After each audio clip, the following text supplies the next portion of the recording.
Welcome to the podcast, The Next Big Thing. I'm your host, Keith D. Terry, a consultant, a coach, and a serial entrepreneur. The mission here is to teach, inspire, and to motivate. This brings us to our conversation today. You're about to meet Daniel Holmes. He's a Navy combat search and rescue veteran who took his rare kidney disease diagnosis and turned it into a national movement.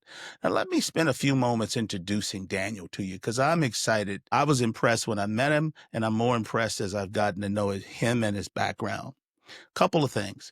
Daniel, like I said, Daniel Holmes is a former combat search and rescue operator, a NephCure 2024 Impact Award recipient, and one of the nation's most influential kidney disease advocates. And we're going to talk about how that happened. Now, it all started in April 2020 when Dan was diagnosed with membranous nephropathy.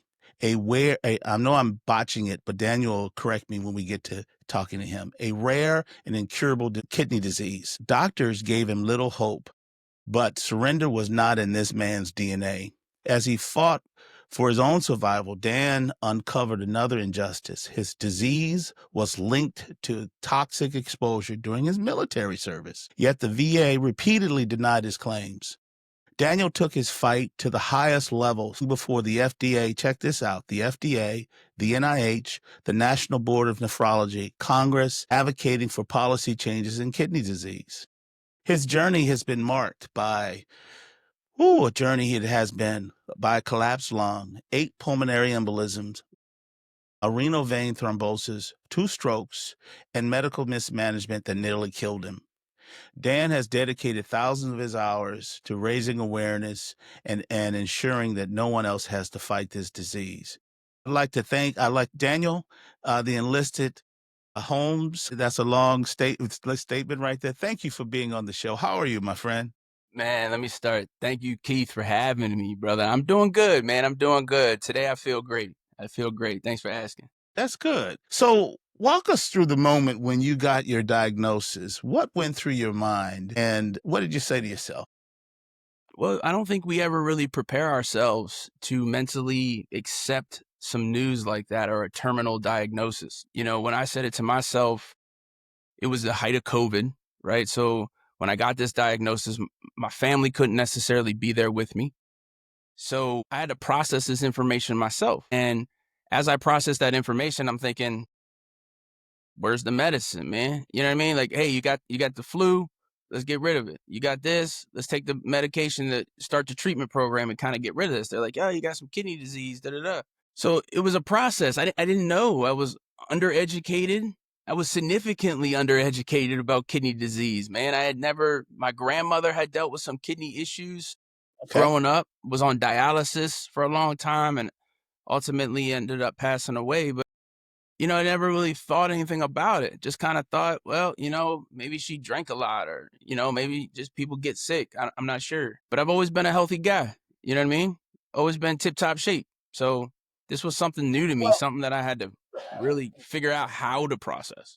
Well, people don't know this, but when I met Daniel at the 2025 NephCure conference, and, he's not a little man for listening public. And he walked up and he's this perfect looking specimen. And, then you get to know his story and what he's fighting for. It's quite impressive. But before we get to some of the deeper stuff, where do you come from? Help folks to get to know you a little bit. Where are you from, Daniel? Awesome. I appreciate that question, man. I'm originally from Baltimore, Maryland, man. I grew up in Baltimore. I grew up in Columbia, specifically in an area called Howard County. Okay. So I was raised there, great education system. Both mom and dad worked for the Army at the time. Mom was at the Pentagon. Dad was doing his thing in the Army. And so grew up in Baltimore and then went to high school in Baltimore and then ended up leaving for the Navy, man. Saying hi to Uncle Sam.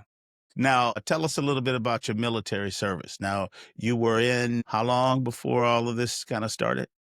Yeah, man, this thing was crazy. So again, my military service, let me just put that out there that my military service, I didn't really connect anything with kidneys at the time, right? Gotcha. So joined the military, healthy guy, went through the military, got out of the military in 2008. Again, what I felt, healthy guy, right? Joined the Navy as an AW, which is an aviation warfare system operator.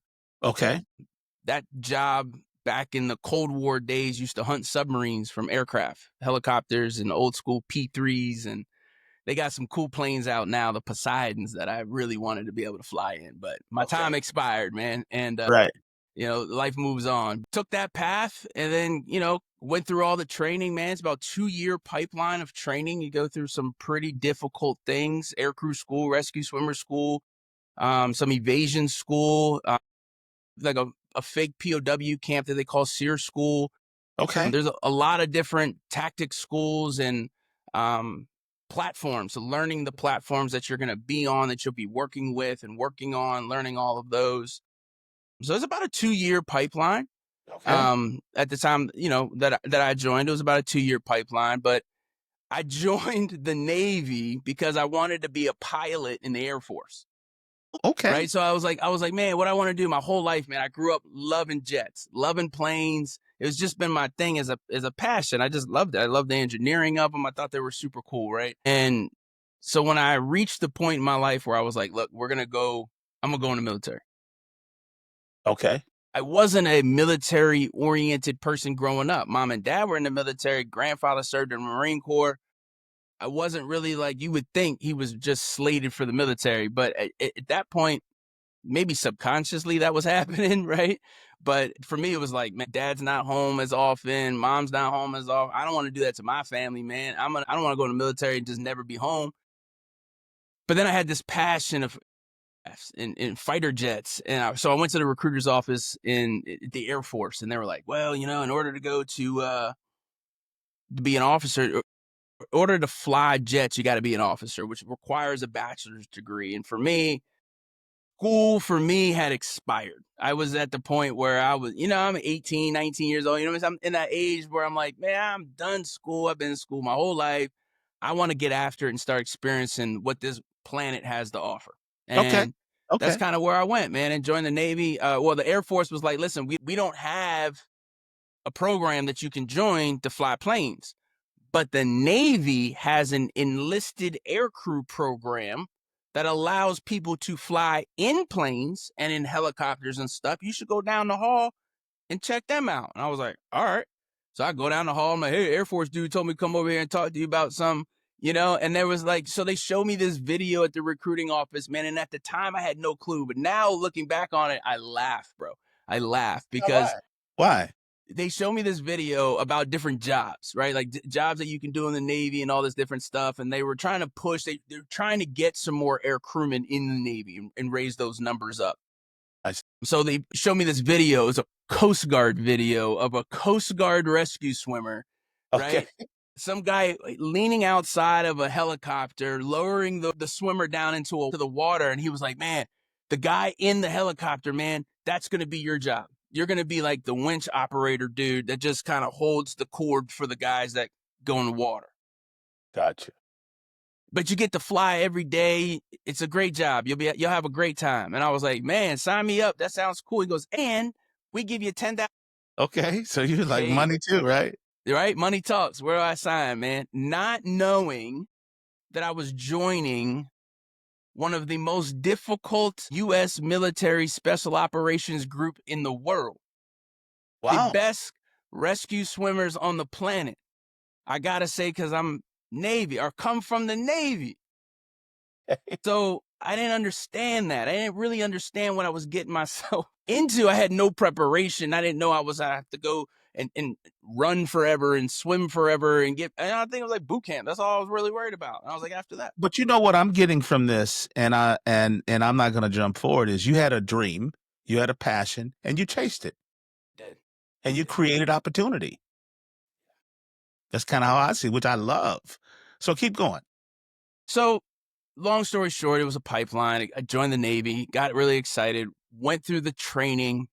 And it's important to understand that when you go through this kind of physical training, I was in a point in my life where I didn't have a whole lot to rely on. I didn't have a whole lot to fall back on at the time. I was out of high school, that transition of you're out of high school. I was dabbling in some college classes, didn't really find any passion there, and didn't really know where I wanted to take my life, you know? But the Navy definitely helped me figure that out, man. And being part of a community like this is a blessing all in itself. All in Okay. itself.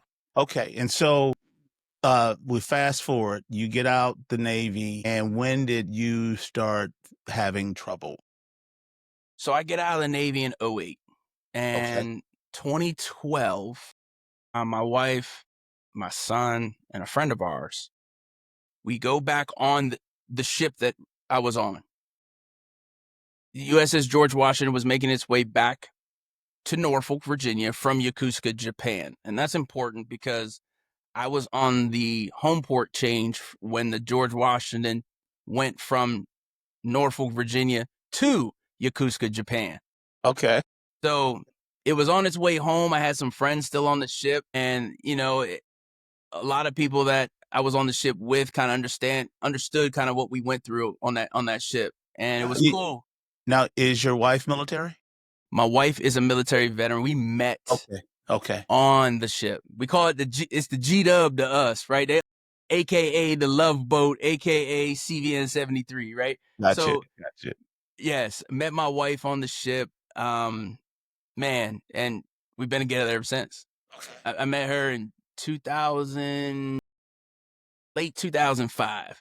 Okay. Okay. Met her late 2005, man, and we still together. Okay. 20 years later, man. Been married 18. Gotcha.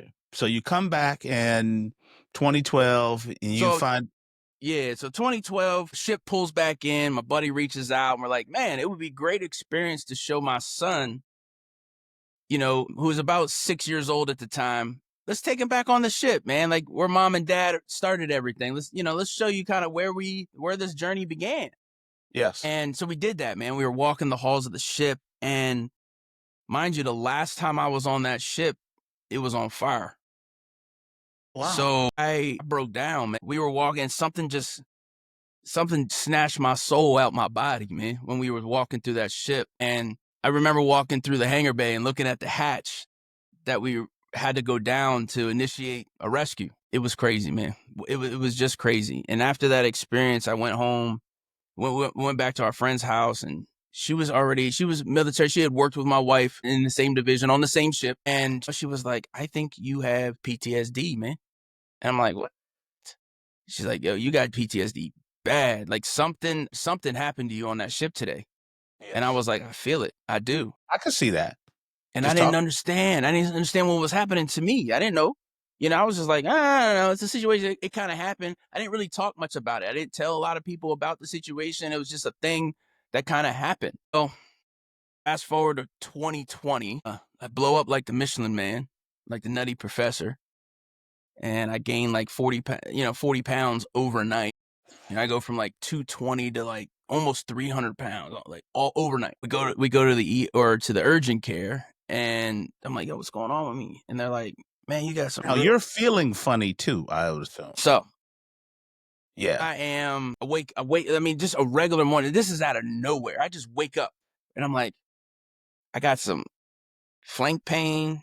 I got some edema, I think, going on. I'm not feeling too well. Blood pressure's not doing so good. But I got something going on in my kidneys now.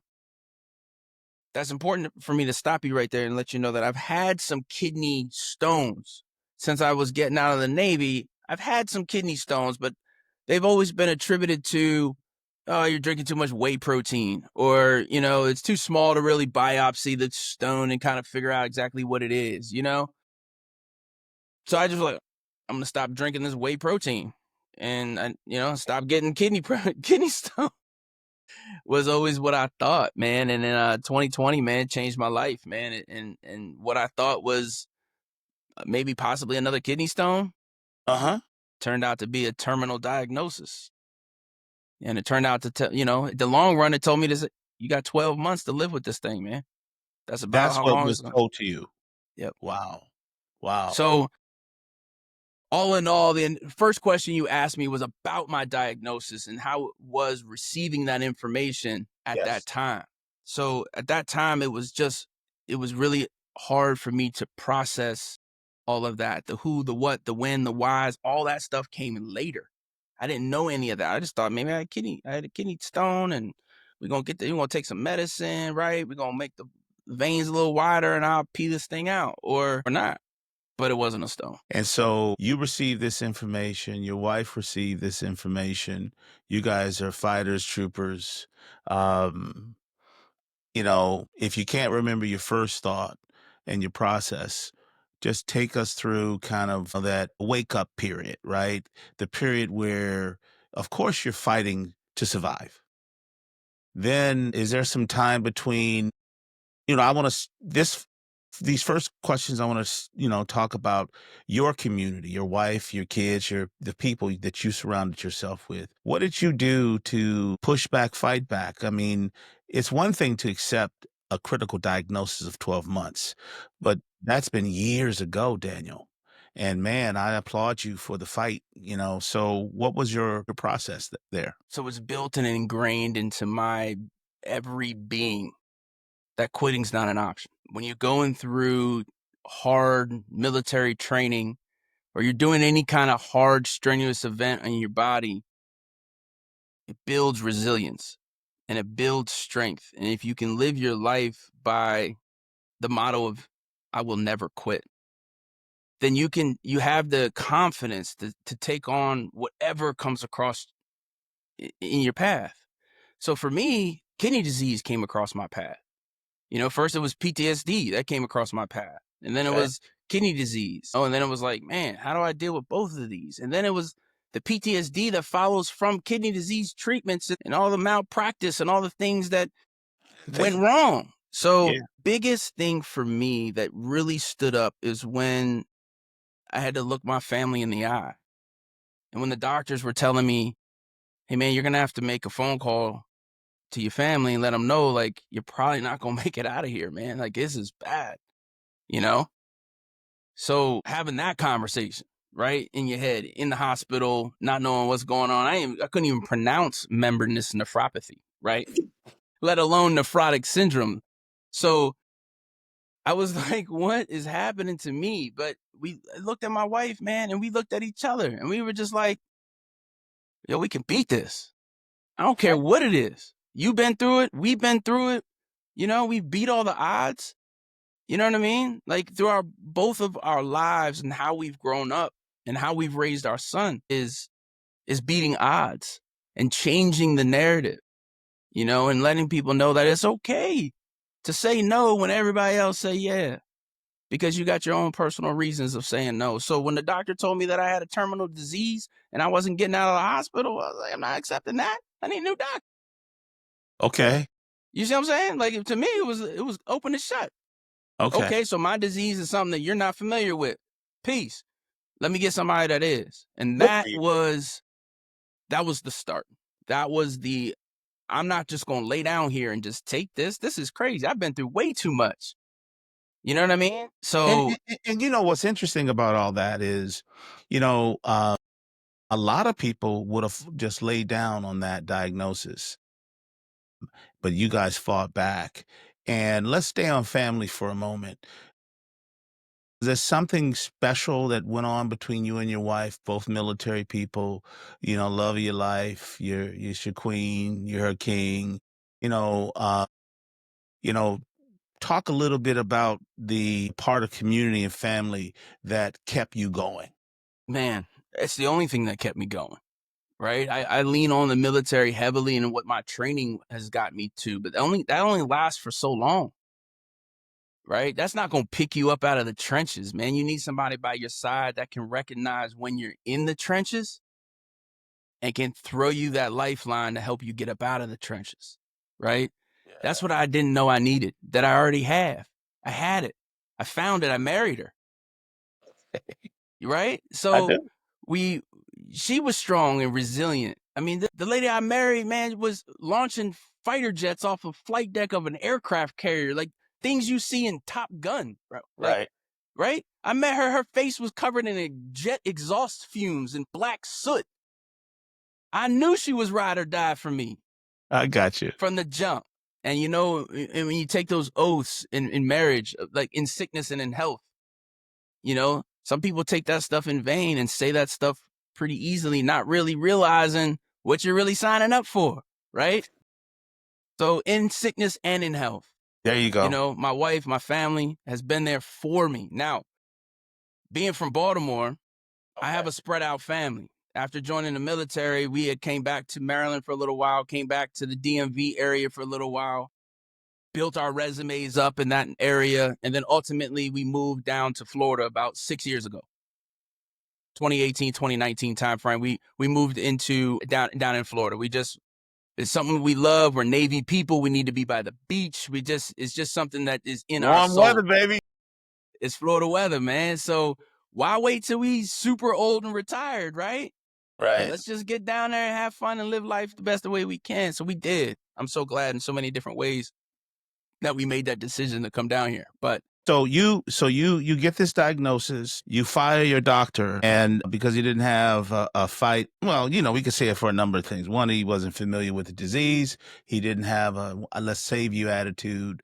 What was the next thing that went through? Because what I'm trying to do is build this, you know, how you get from hearing that to this national advocacy absolutely. champion that you So are. there's 300,000 nephrologists in the United States. Okay. 300,000. How many do you think specialize in rare kidney disease? That's a great question. I'd say 10% maybe. 300. There's 300 professionals in the United States that deal with rare kidney disease. Let me tell you something. 300. Right? I was at a NephCure patient event in New York City last weekend, and there was 300 people in that room. So can you imagine that room holding every rare disease nephrologist No, in the United States? no, I can't. And all of them have to treat every single patient that has a rare kidney disease. And there are 341 million people in this country. That is an insane number. 300 for 340. I mean, I don't know the percentage of people that have rare kidney disease, but Jesus. Okay. 9. 1 in 9. Well, 1 in 3 have CKD. 1 in 9 have a rare kidney disease that they don't even know it. They don't even know it. So that started my journey in education when my doctor came in and said, I don't know what to do. We know that you're swelling up. We know that you're gaining weight. Mind you, they put me on an IV drip the whole time in the hospital. So I'm just continuously gaining more weight, right? Nobody really knew or understood what was happening to me. So that started the journey of decline. My health actually declined when I went to the hospital, not improved. You would expect it to be improved when you get assigned a medical team, you get admitted, you got a nephrology care. There's all these things that are supposed to be helping. Yeah. That actually made my health worse. And the reason it made my health worse was the lack of knowledge in this space, the lack of knowledge in the rare kidney disease space. You know, nephrotic syndrome in the world of nephrology education, right? When you go to school to be a nephrologist, nephrotic syndrome's like at the bottom corner of the page. You know what I mean? So if you skip, I know college, you skip school that day, you didn't learn nephrotic syndrome. You don't learn nothing about it. And so you find this out, and how did you find your specialist? It was a journey. My treatment has been through the VA. So it's not as easy for me to be able to just say, hey, I'm going to fire this doctor and I'm going to call my insurance and go to another doctor, right? The VA's got a whole different process of things, man, and they don't like to step around their process for nobody. Okay. So I fought and I fought and I fought to get out of the VA into what they call community care.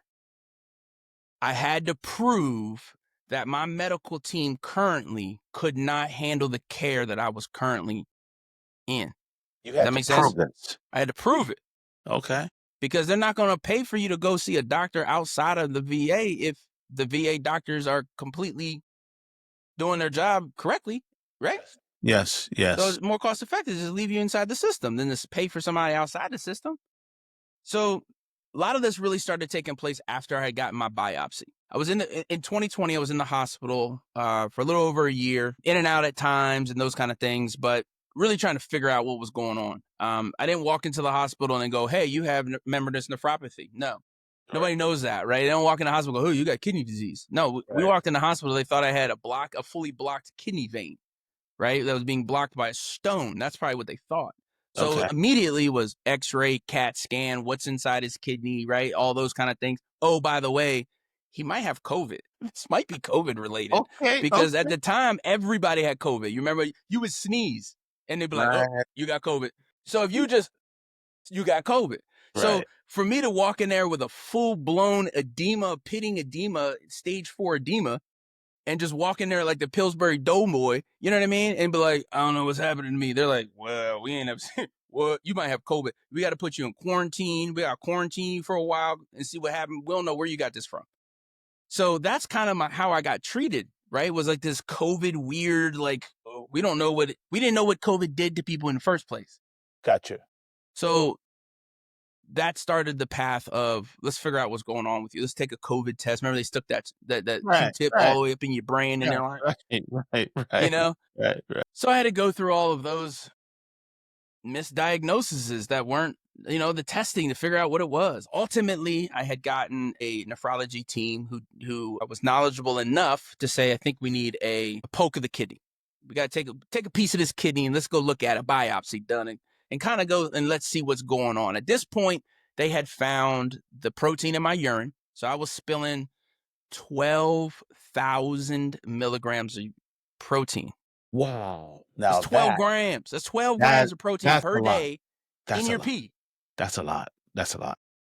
So that's a lot. If you spill 30 milligrams, 30 milligrams on a regular day, your nephrologist is going to say, "Hey, man, we need to do some testing." I Yes. was spilling 20 or 12,000. So we did a biopsy. Biopsy came back, confirmed membranous nephropathy. At the time in 2020, the education level of membranous nephropathy wasn't nowhere near where it is today. They were making some progress though. They were making some headway. There were some people trying to make some noise about it, but not a lot. Okay. Not a Okay. lot. And what I really needed to know is I had to take control of my own knowledge of this disease. Once I started realizing that the medical teams around me aren't going to get it. Now, Daniel, how long did it take you to get there? Because, that's one of my questions is, your mindset shifted and allowed you to start thinking less like a patient and start thinking like a disruptor and an advocate. It kind of fell itself all in the same time frame. It kind of felt for me because I was in the hospital, right? So I'm in the hospital. I got the gown, butts out in the back, Yeah. and I'm just trying to figure out. All I have is a phone and a charger.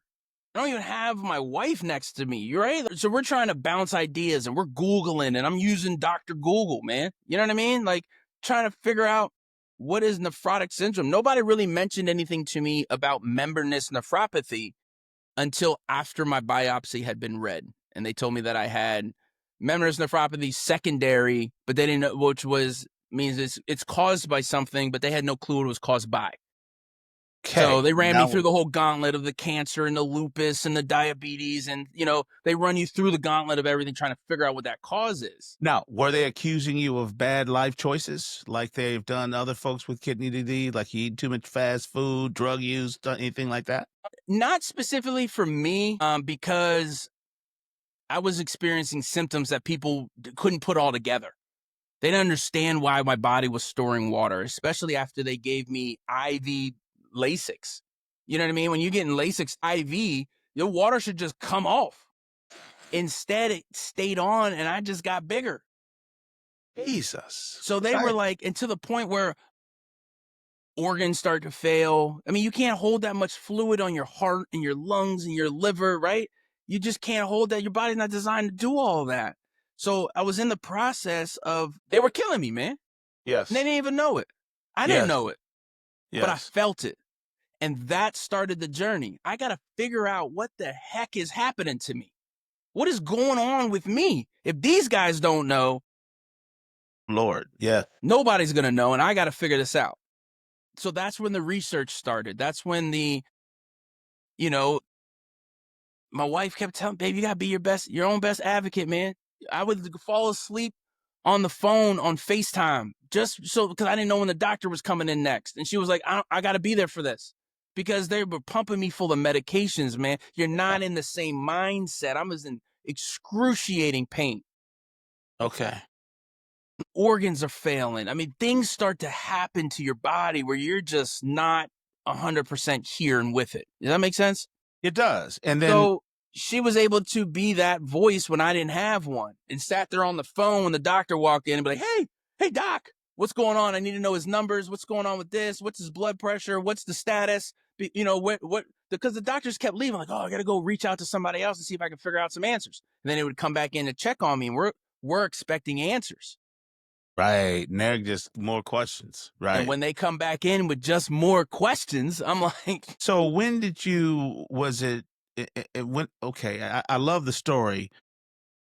Did Neph Cure come into the picture yet? yeah. So I'm laying in the hospital bed and I'm on Facebook. It's a Thursday night and I'm just scrolling, right? And I felt like I'm scrolling for my life.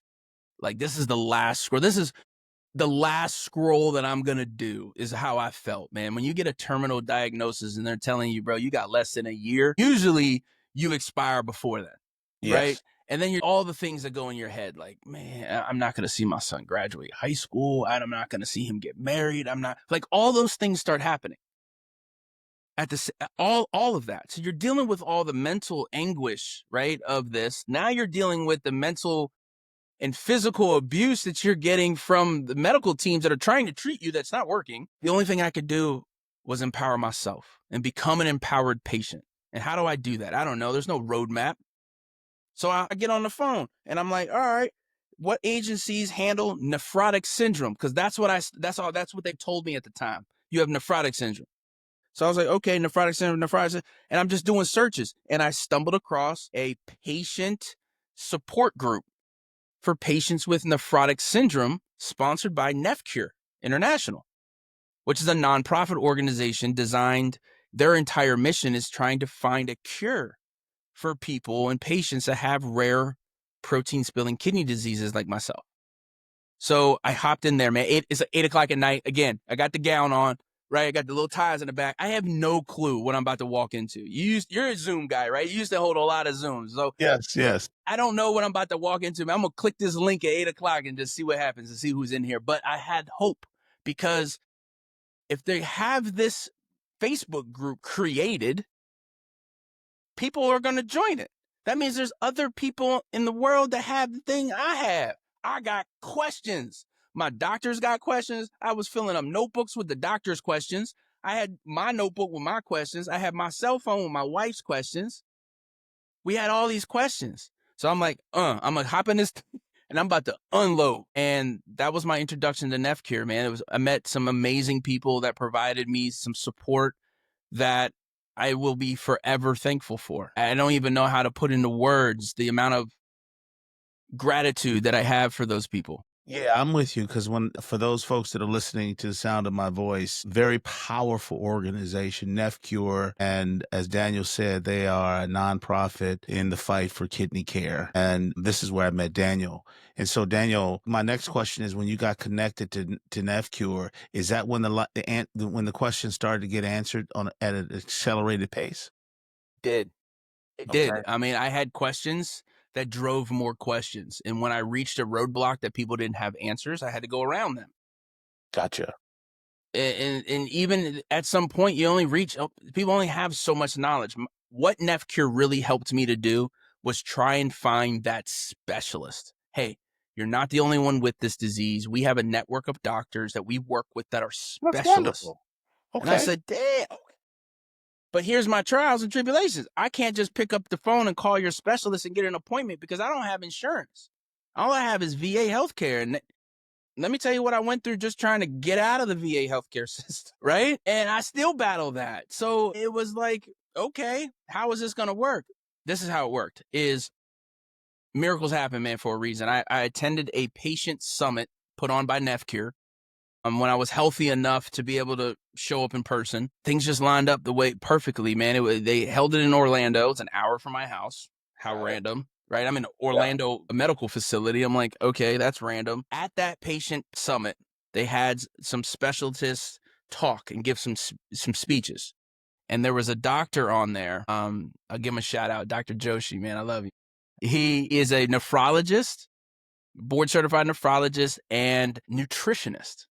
And I was Okay. like, oh, okay. So he was talking about diet and things. He's a vegetarian, he's a vegan. Now, listen, one of the things I haven't shared with you is I grew up in the vegetarian diet household. I didn't necessarily always partake when I was, age enough to go to school and eat a burger. I did, but the household, we didn't have meat in the house. It was just how we grew up. It just wasn't something that we did. So I was a little rebellious I there. wouldn't have survived in that house. I'm a I meat wasn't. eater. Listen, let me tell you something. Anyway, look, it's great. It is a healthy. It's a healthy food regimen if that's something that you can do. It I is. recommend it to people all the time, dude. If you got the strength, I just haven't gotten there yet. Right? I'm shifting in that direction now. I'm eating less meat because you're absolutely right. It is a very healthy, but keep going because I want to So I get met this to. doctor, and he gave a wonderful speech, and I just started interrupting his. And I apologize, Dr. Joshi, if you're watching this. I apologize, but I was interrupting his speech because I had questions. Every time he would say something, I'd be like, I'll raise my hand. And they would give me the microphone. I'd be like, Dr. Joshi, but what happens when this happens? Or this has happened to me, and they're telling me that da-da-da-da-da. And he was like, oh my God, why are they putting you through this? And how are they, right? I'm like, how do they get the water off? And they're giving me these medications and this albumin, and there's terms I didn't know. Anyway, he took me aside after his speech, man. And he answered a lot of the questions that I had. And he's a specialist in nephrotic syndrome. He educates himself on it. He stays up with all the current things. There's 5 clinical trials that are going on that he's aware of. And he tells me, Dan, I'm moving from NYU, and I'm moving in October to Orlando, Florida. And I've accepted a position at the Orlando VA hospital. What? God was working. Yeah. What? Okay. So I was like, okay. Things happen for a reason, man. They They do. do. They just They happen really for a do. reason, man. So I took his contact information down, right? Right. And he probably just left, he left the conference and went about his business, moved here like a year later or so, like that October he moved in. I texted him because I don't forget. I'm not going to forget. I wrote it down. He might forget me, but I texted him. I was, had a great Well, I doubt conversation very with him. seriously if he forgot you, but I doubt he's, I'm not a good person to forget. But anyway. Well, I'm curious. How did you go about finding out that the cause of it was from toxic issues when you service in the military? Gotcha. That's all right. So I told you about I had some struggles trying to get out of the VA system, and I had to get into some community care. And my first bout with community care was with a local here in the Space Coast of Florida, a local nephrology group, and built a really good relationship with that doctor who decided I'm going to take this on. I've done some research on nephrotic syndrome. I'm not a specialist, but I will do as much as I can for you. And he was knowledgeable in that space. So he was like, let's start you on some of the cyclosporin, cyclophosphamide. Let's do some of these other treatment options that were kind of off label. Because when you get through community care, the VA basically gives you an authorization for a certain amount of time for whatever that doctor recommends. So if that doctor's got to send you to somewhere else, they approve it. They got to write you a script, they approve it, right? So your approval is good for that certain amount of time for the VA. So whatever that doctor wants. So I took advantage of that, and he was like, let's go do full workups. Let's go do what the VA couldn't or wouldn't, right? So he was like, listen, I went to nephrology school with a pathologist, and he's a really good friend of mine. We actually roommate, we were roomies in school. And do you mind if I have him, if I get your slides from the VA, you mind if I have my friend of mine look at your slides and review them? Sure. I don't care. Put it on national TV for all I care. Let everybody review it. You know what I mean? Let me know. Right. And so he did. And he calls me. It was like, I forget the day, man, but I remember getting the call, and he called me. Usually we talk over text. Yes. Which is awesome, because a doctor that could give you his cell phone number that you can communicate over text message is amazing. Yep. By the way, if you're listening and you're a doctor, get close to your patients. Anyway, so I had a text communication with the doc, right? And I'm like, hey, da-da-da. So he calls me, and I'm like, okay, he never calls. Answer the phone. What's up? He's like, man, okay, listen, good news. Got your pathology readings back, but my pathologist, my doctor friend, he's got a question, and he wants to know, were you ever a firefighter? And I'm like, nah. He's like, you don't work as a firefighter? I'm like, nah, man, I work in like the collision industry. Like, like, I'm not a firefighter. And then I was like, why do you ask? And he was like, so in your slides, in your biopsy, there's the presence of a chemical used to fight fires. It's called AFFF, aqueous film forming foam. Are you familiar with that? And a light bulb went off. And I was like, I know exactly what this is from. Mind you, I haven't talked to a lot of people about this. I haven't shared my story. I hadn't, been very vocal about the Navy in the operation I'm about to tell you about. Okay. They didn't really understand what was going on. And to understand why I have AFFF in my kidney today, I got to tell you the story that happened on the ship. So on May 22nd, 2008, I was on board the USS George Washington that was leaving Valparaiso, Chile. Okay. And at the time I was working in like a law enforcement area. So where we were teaching advanced tactics to the military police officers and stuff on the ship. So we were doing a lot of like room clearing tactics and all that kind of stuff. So I was in teach mode on board this ship. And I was standing a watch because everybody in the Navy stands a watch. So I was standing my watch. I was on the forward bow of the aircraft carrier. We out to sea. I got my M16A2, got my grenade launcher, got my my Beretta 9. That's how old I am, and I'm gonna date myself. I got a Beretta 9 on my drop leg, my Black Hawk holster. I thought I was the coolest guy in the world, man. And my boots is all super shiny. I took a lot of pride. I had these chloroform jungle boots, man. That was so hard to get, and nobody could get. Everybody was like, "Oh, where'd you get them boots?" Anyway, a fire broke out on the ship. We were doing refueling at sea. So a ship comes alongside our aircraft carrier and gives us gas. So that way a nuclear aircraft carrier doesn't run off of gas, but we use gas for list control, to balance the ship, and to fuel the aircraft on the ship. We got to be able to gas up all the fighter jets, right? So, and the helicopters. So we were routine scheduled to pull alongside and transfer some fuel over. But over the radio and on the security net, we could hear that the ship was blowing black smoke. Now, when we're chugging along at sea, you can't really tell that the ship had a lot of black smoke coming from it because of the wind. So it was blowing it behind us. But sitting behind us, kind of like diesel trucks, like sitting in the driver's seat, you can't really tell that there's a bunch of black smoke coming out the back. Right. You're sitting behind that thing, right? There was a fire on the ship, and it took a long time for us to find that fire. We thought it was up on the flight deck, so we responded to there. It wasn't there. Long story short, there was an AC boiler down in the very, very bottom of this reactor space in the ship that had been removed the last time we were in port. So there's this big ventilation shaft that went from the very bottom of the ship out. So what we were seeing with the smoke was smoke coming out of that vent. But the smoke was thick. It was, you didn't know where it's coming from. Right. And then they stopped the ship. So now the smoke has nowhere to go, and it's just there, right? Now it's just bellowing in its space. So we get the firefighting crew. We call away a fire. There's people for this, man. This ain't my job. There's people for this. So the firefighter crews come in there, and they go in there looking in there, and they're like, we don't see nothing. So we call for a NIFTY, right? A NIFTY is a firefighting tool that can allow you to, it's a thermal imaging tool that allows you to look through smoke. And that way you can see through some thick black smoke and kind of see the source of the fire. You can see the trash can burning or whatever it is, right? So we grab the NIFTY. We don't see a source of the fire. We don't even see wow. Only smoke. We don't even see heat.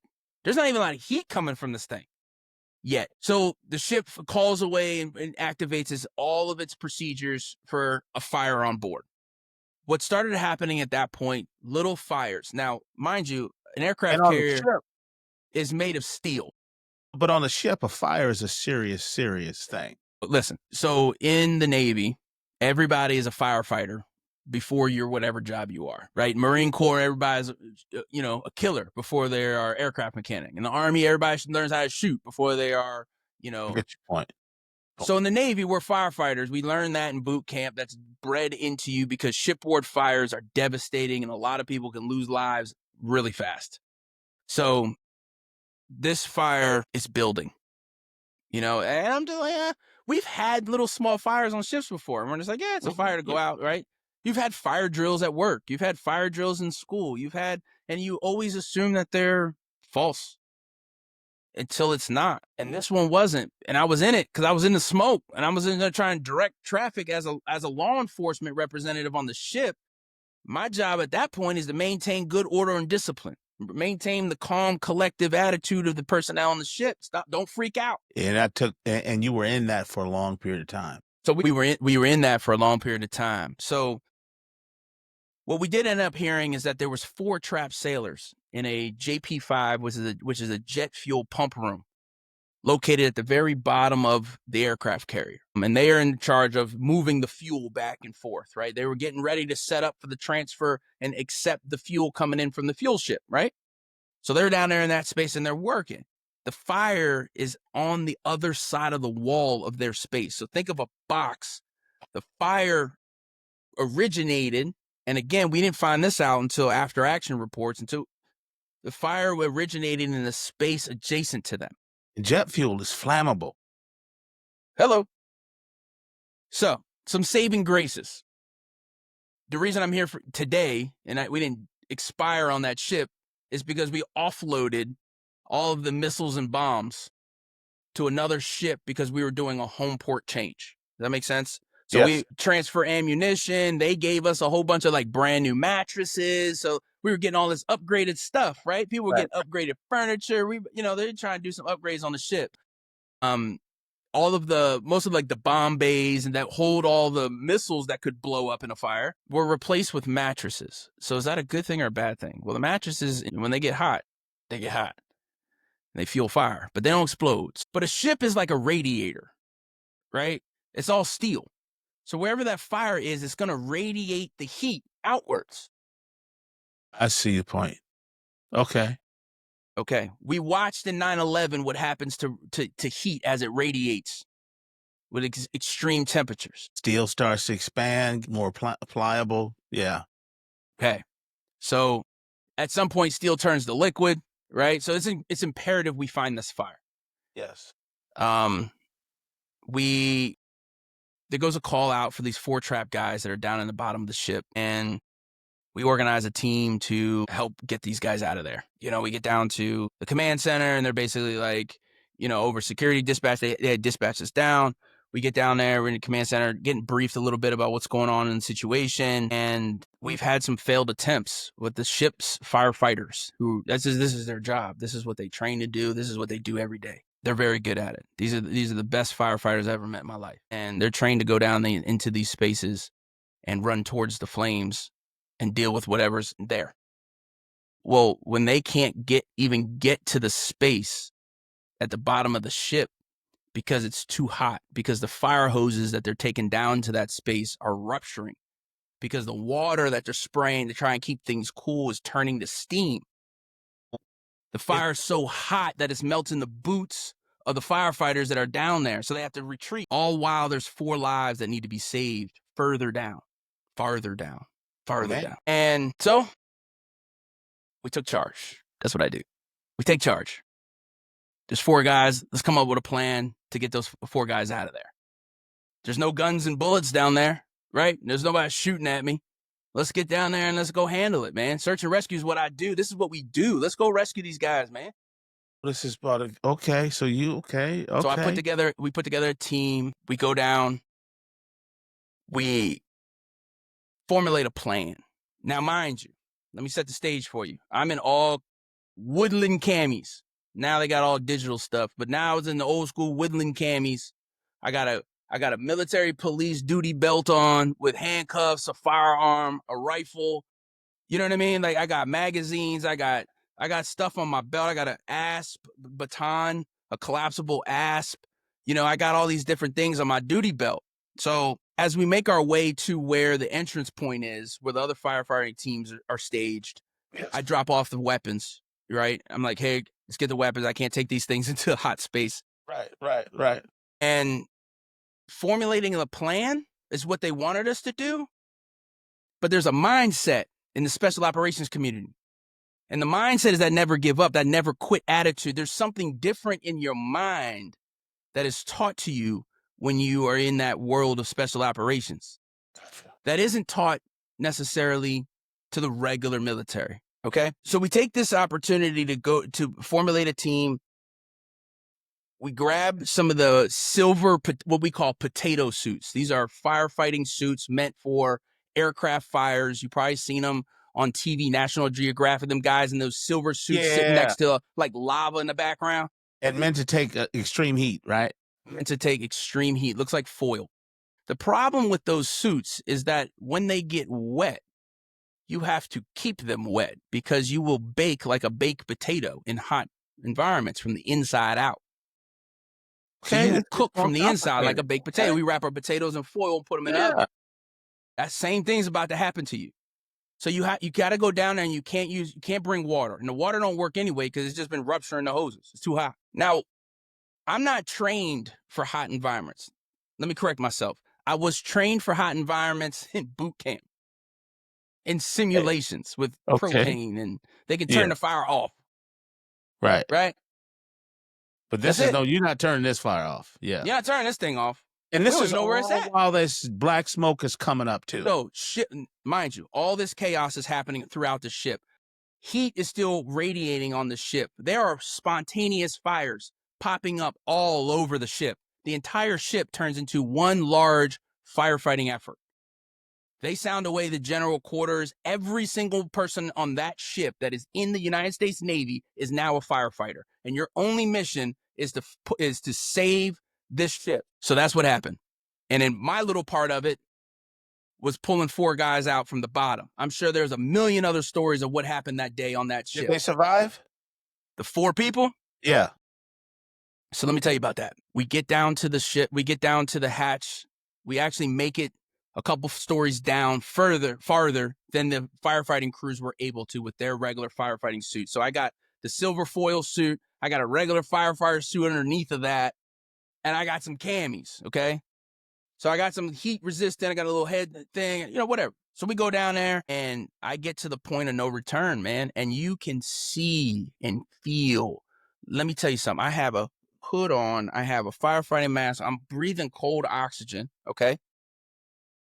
We get down to the point, to this landing. And to get down there, it's like a little hole. It's probably a hole about, 5 feet in diameter, if that. And you crawl down, and it's a ladder. It's hand over hand. More or less all the way down. So once you get down, there's a couple landings, and then you got some steep ladder wells, and then you got some more holes you go down. Okay? That's how ships are built. Okay. So it's just wide enough to get a firefighter with an oxygen tank on his back through the hole. That's all that can fit through that hole. That's what they're designed for. So we go down there, got everything down there. Man, I get to this landing, and I just look around, and I am in hell. I am in it. I am like, the walls are red. The steel floor is warped. Everything's glowing around me. I'm going to assume they did not survive. The heat mirage that you could see. You can see the mirage in the air as I was standing there. But you can't stand there and get enthusiastic about all that too long, right? Because I can't get rubbernecked about it because it's hot. My boots are melting. You got to get in and get out. I ain't dead yet. Let's go. So we keep getting down there. Now we get down the hatch. It's a flat hatch that opens vertically. That's got a wheel on the top. You've probably seen in some movies, right? Yes. This hatch. Now this hatch, you have to go down the ladder well. So open the hatch. Now in general quarters, when a ship goes into general quarters, they lock all the doors on the ship. Okay. They do that for water intrusion, fire retardant, all that kind of stuff. So they lock everything. It's called dog zebra. They shut everything down.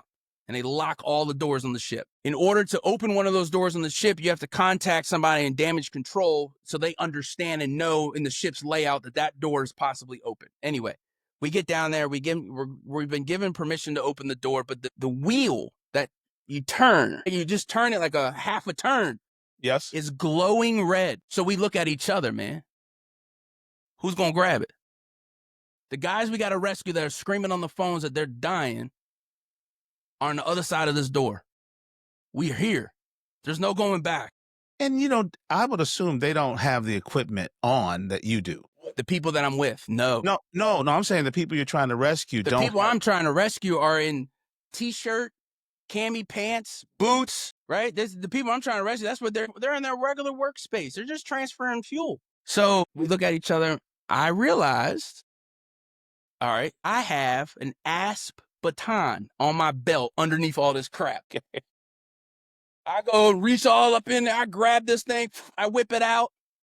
I stick it in the hole in the wheel. It like welded itself to the wheel, man. Anybody that's on the G-Dub, go down there and check and see if that my asp is still stuck to the handle. I'd like to have it. Open the handle, top pops open. Okay. The guys are in the bilge. Now, the ship's bilge is the very bottom of the ship. That's where all the grease and the dip spit. You know, the guy couldn't make it to the bathroom in the middle of the night, decided just to pee on the wall and let it run down into the bilge of the ship. These guys are in the bilge trying to stay cool because their space, the fire is not in this space. The heat is. But the heat. Wow. And they're screaming. Okay. They got a sound-powered phone, right? So these phones, you know, you scream into them, and that's where everybody can hear you. So they got this sound-powered phone, man. And so as soon as we pop that hatch, bro, these guys came running up out of there, bro. I don't care. Hands, bare feet, fast as all get out, man. Now, we're just lifting people. Here you go. Take them, get them out. Take them, get them out. It's too hot. One of the guys grabs my hood, and the hood, firefighting hood, and it falls off my face, and it falls about 17 feet. Now, mind you, I'm peeking my head down into what is in that space, the ceiling. Okay.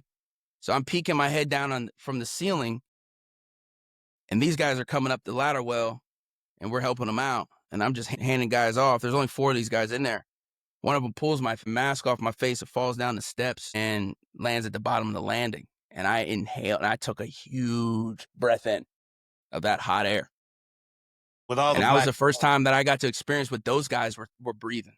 And I was like, holy, how are these guys still alive, bro? This is crazy to me right now. Got the last guy past me. In the firefighting space that we were in is a JP5 fuel pump room.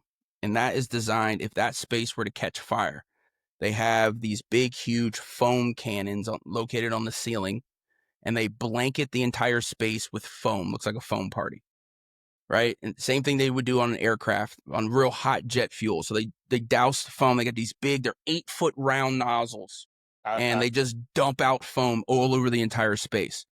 Well, knowing the ship and knowing what happens after the AFFF goes off, the halon goes off, and halon removes the oxygen from the space. My mask just fell down. AFFF just went off. I took a big breath of it. I'm covered in foam. The guys are above me. I'm last out. I roll out, and I'm like, they're about to suck the oxygen right out of this room. And it was the pressure difference from opening that, right? Like opening a pressure cooker, like, you know, and just all that pressure popped out. And that's what set that off. Gotcha. So I'm covered in the AFFF. The guys get out, all of them live. No significant injuries, only some small burns. Way to go. Great story. It was a successful operation, man, but it's something that we're not trained for. I'm not trained to go down there and rescue guys in those kind of situations. I'm trained to go in the water and grab somebody or something, not a fire. So your doctor asked you this. You remember that you had this episode. Now, that's not omission from the VA at all. When did, so very quickly, because I'm glad you can go over. You still good on time? I got plenty of time. I got time all day long. So now you have a clinician, you have a medical team that's starting to put things together. Very my quickly, medical team is me, my wife. That's I mean, the nephrologist and the pathologist that found the AFFF, but the fight to get them linked can't be done by the medical team. Gotcha. So what did you do? Because this is the change agency. This is the change agent, right? I want people to understand what you had to do. So I grabbed the operation that the after action report published by the Navy. I grabbed that. I grabbed a whole bunch of other information. I submitted a claim for disability to see if I can get this, because it's obviously caused. I mean, how can you deny this, right? You got AFFF is right here. Here's the slide. Says it's in there. Here's the operation that says he was a part of this operation.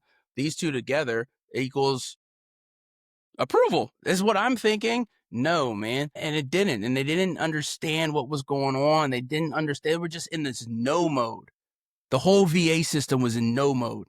No new medications. We're not approving disability. We don't even know what you have. We don't, right? So all this different stuff was happening at the same time as I'm fighting in a bunch of different areas. So I'm fighting for different medications. I'm fighting for the proper treatment, right? I'm fighting to go to the Mayo Clinic because the Space Coast doctor that I was using, we had exceeded where his threshold was at. And I appreciate him because he was able to give me and tell me, hey, man, I don't know anything else more of this. You have to go to an even more specialist. So like he got me into the Mayo Clinic, but the VA didn't want to pay for that because you can't go from community care referral to a referral. You got to start all over again in the VA system. So once I was done with him and he referred me to the Mayo Clinic, I take that paperwork and give it to the VA and they're like, nah, we're not paying for all that. I'm like, what? So I got to go through the whole thing back through nephrology. Nephrology's got to identify the fact that they can't treat me. And now we get a new client, and the new client is Mayo Clinic. Now, Daniel, in the meantime, are you going through dialysis? What are you doing? My kidney function was 27%. I wasn't a dialysis. I didn't qualify for dialysis at the time. So and there was hope. I had read that like 1 in 3 go into spontaneous remission with no medication needed. Well, that wasn't me. There was a lot of complications because of the different medications that we were trying to use, right? There's nothing on label that's meant for membranous nephropathy or this kidney disease, or there was nothing made yet. So they kept denying the medications that we wanted to try. We wanted to try this and we wanted to try that. And they were like, nah, man, we're not going to try that. We're not going to spend. Listen, all these, I had ended up getting Mayo Clinic helped me get approval for my rituximab infusions. And they were denying that because the military or the VA didn't really recognize these chemical toxic exposures as debilitating or disabling. So that was the fight. Once I realized that, I was like, they're never going to hear me because they don't understand that toxic chemical exposure can cause these things. There's not a lot of research done that they're going to rely on that shows that these things are caused and these toxic chemical exposures are caused. So at the time, the administration that was in the White House had a White House complaint line for veterans. Okay. So they published it. I called, hey, White House, here's my issues. They investigated it. They took on my case. They helped me fight. The White House helped me fight. So then when I show up at Congress and I start talking and I go to DC and I have these conversations with these people, and the fact that they've taken away the veterans White House complaint line, I let them know that saved my life, man. Wow. The fact that there was the administration was pushing the PACT Act. The PACT Act is an official act that was being introduced into legislation that would recognize toxic chemical exposures and these diseases that come from them, whether they're burn pits or all these other things that you can be exposed to. And once that kind of got approved and passed, my fight became a little easier. It became a little easier to get things approved. I still had a journey with off-label medications. That's just going to be it until they create a cure, create actual treatment program. Okay. I didn't have a treatment program. There wasn't a treatment program established for membranous nephropathy, really, except for high-dose steroids. But I had to develop one for myself. Right. Because, again, I had 12 months to live. What am I going to do for the next 12 months? I'm going to figure out how to live past that. I can smile on that, but to hear that it is cringe worthy. So from the first time you heard that you had this illness to the aha moments standing in Congress, how many months was that? Years, months? What? Still going on, man. Okay. I mean, my first time, I did a virtual during COVID. I did a virtual NephCure put on a Hill Day event, and I attended that virtually from the hospital. So I could sit with constituents and I can sit with these senators and I can, like we are today, from the hospital and tell them what I'm going through and let them see what I'm going through. And that really got once I started sharing that story and that aspect of it, it really started getting some traction, and things started getting approved, and policy started changing and that kind of stuff. So it was like, hey, that's effective. I need to keep doing that.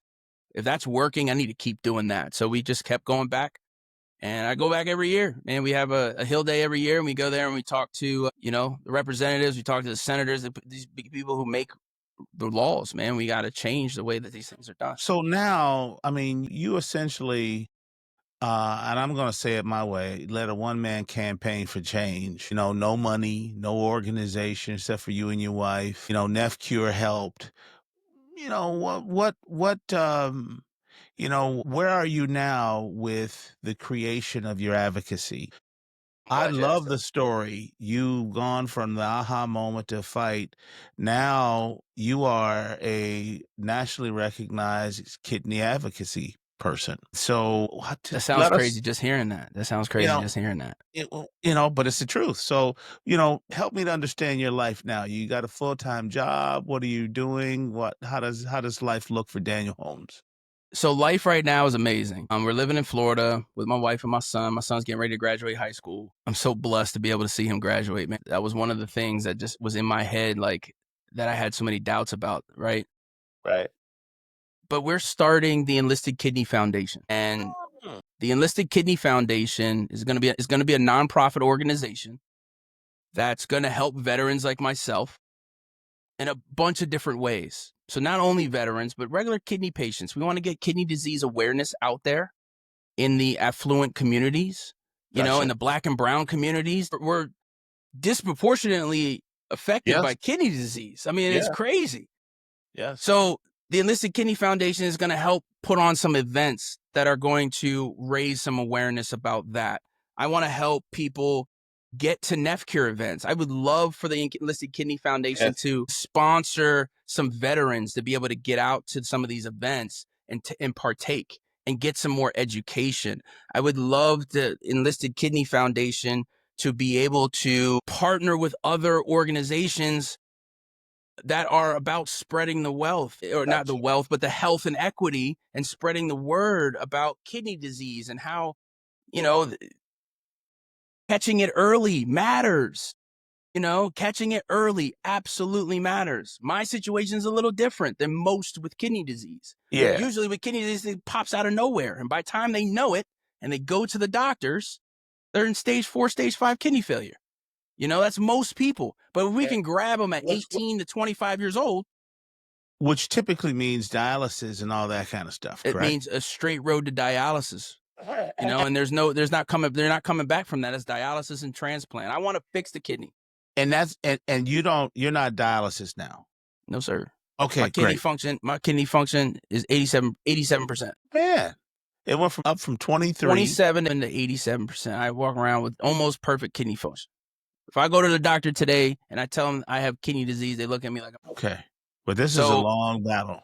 because my kidney disease is in a partial remission right now. Could the issue come back? Absolutely. Absolutely. And I'm in a spot in between treatments. So I've done 4 rounds of rituximab, which is a blood infusion. I have some ongoing treatment stuff that I do, a lot of medications that I take. Blood pressure management control is huge for me. Those were more or less the cause of both of my strokes. I had 8 pulmonary embolisms, so I'm on anticoagulation for probably the rest of my life. And people don't realize that one embolism is enough to kill a person. Absolutely. I drove to the hospital with a pulmonary embolism in my lung, and they were like, "Why did you drive here?" I was like, "I don't know. I couldn't really breathe. It was hard. I had chest pain. It was hard to breathe." And they're like, "You drove to Orlando from where you live?"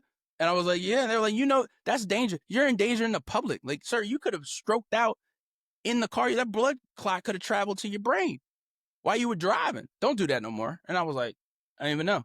I didn't know how serious it was.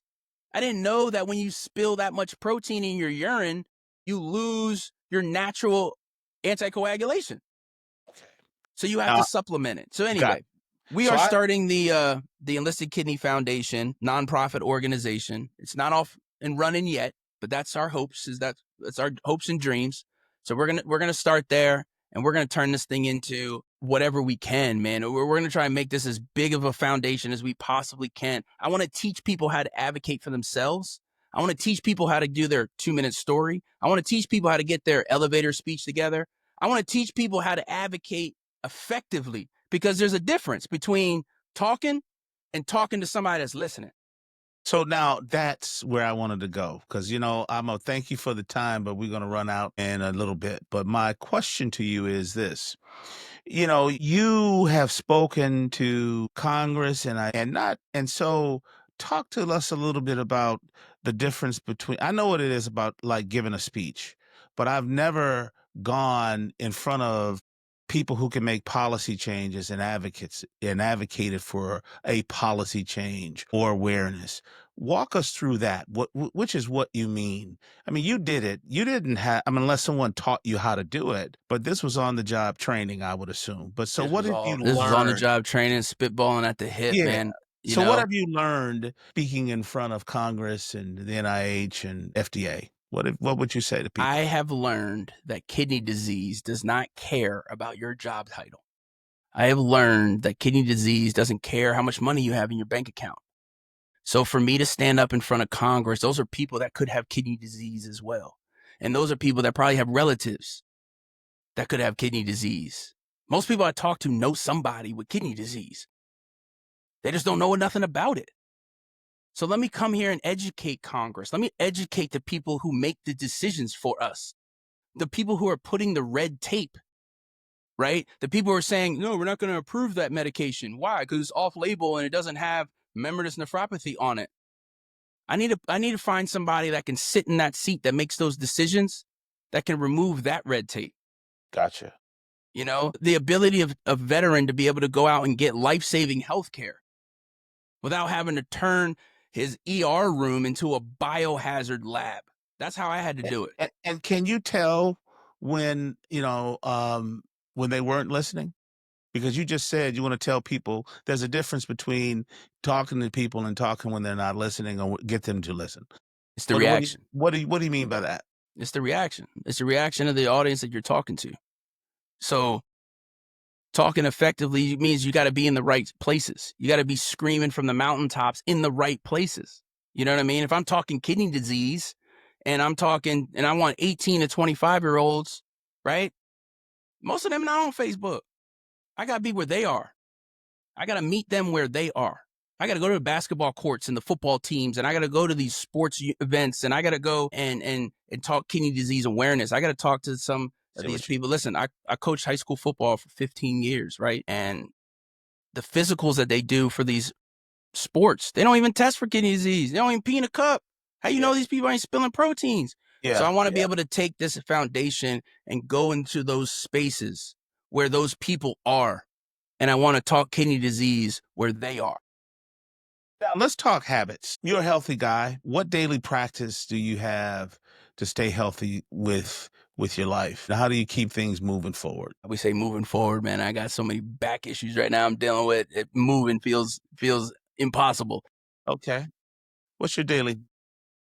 Daily stretch, hydrate, eat a balanced meal, stay away from the things that you know are going to hurt you, right? Okay. I love red meat, but the kidneys hate it. So I got, my wife tries to, we can't have steak for the 5th time tonight. You know what I mean? Like, being conscientious about what I'm putting in my body more so than I was before. Identifying where the sodium is, looking for sodium. I like pickles. Dude, you can't drink pickle juice and eat pickles, bro, when you got kidney disease because it's got so much sodium. But yet, pickles will get rid of some of the cramps that you may get when you're on some of these medications. But anyway, yeah, man, that's kind of that exercise. I swim really often. Okay. I'm in the gym swimming. I don't lift weights because my body doesn't heal the same way that it used to. So when you are on medications that suppress your immune system, I have basically no immune system. So my immune system, when I rip and tear muscle, it takes a year. What would take you a week to recover take me a year. Okay. So I don't go in there and get on the bench press no more. Muscles, they're just going to stay ripped for me.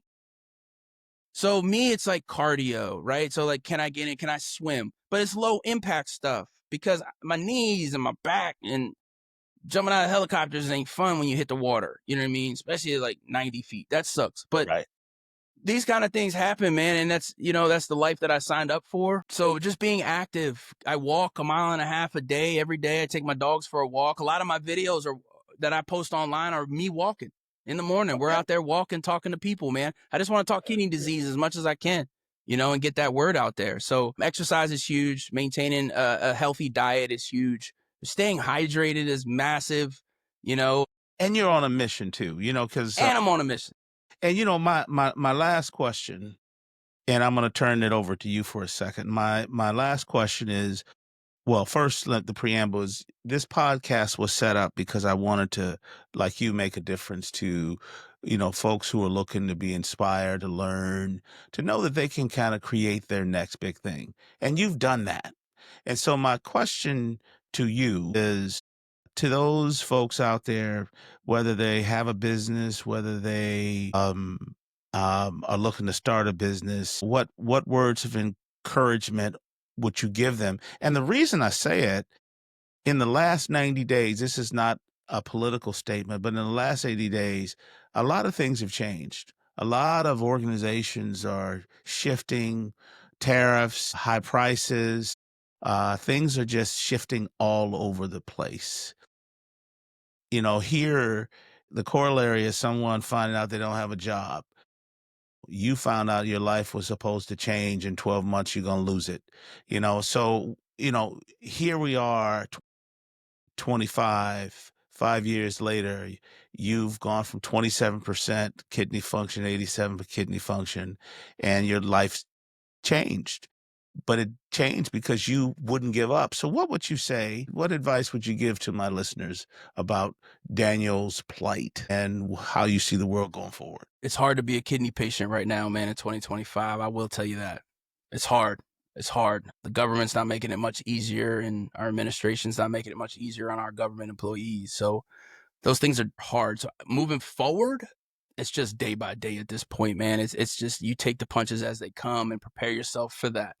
The way that you do that is through knowledge, education, educating yourself about what's going on, whether it's, regular kidney disease, you got kidney disease from having diabetes or whatever. Find community, whether that's your church, whether that's your fraternity, right? Whether that's your family, whether that's a nonprofit organization like NephCure, or the Enlisted Kidney Foundation. You find somebody that you can latch on to, man, that's willing to support you in your efforts. And you surround your world around that person or that thing or whatever that is, and surround your world around that. Like the military taught us to be mentally strong.